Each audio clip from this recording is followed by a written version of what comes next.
May pera sa YouTube. Sa video pong ito ay ipapakita ko sa iyo kung paano nga ba magkaroon ng pera sa YouTube. Handa ka na bang malaman kung paano?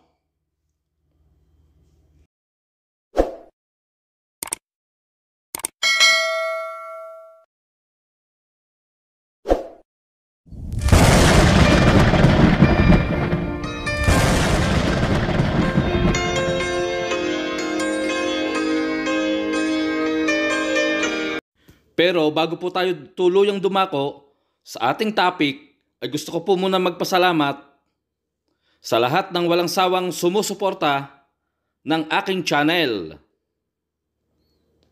Maraming salamat po sa aking mga members at super chatters, sa aking tatlong nagagandahang co-host kapag ako ay nagla-live, Miss Conchita Rishil Mingarin, Cordapia Carms Bandos Kitchen, and the last but not the least ay ang Purple Official. Shoutout din po sa Team Bagol. Meron din po tayong random tutorial na makikita dyan sa ating description. Okay, simulan na natin. Let's go!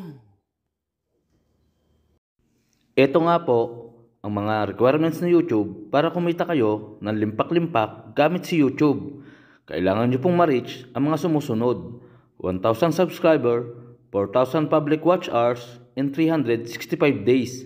At kung sakaling hindi mo ma-reach ang 4,000 public watch hours, may option kang 10 million public short views in 90 days.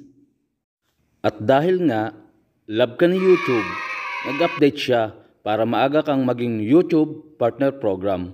Noong mid-year ng 2023, nag-update si YouTube na pwede ka nang kumita. At ito naman, mga requirements niya: 500 subscribers, 3,000 public watch hours, at may option ka rin na 3 million public short views in case na hindi mo mabuo ang 3,000 public watch hours in 365 days. Kung kayo po ay may katanungan, comment down below lang po kayo at pag-usapan natin. Hanggang dito na lang po at sana ay may napulot kayong aral sa bidyong ito. Maraming salamat po, lahat po kayo mag-iingat, and God bless.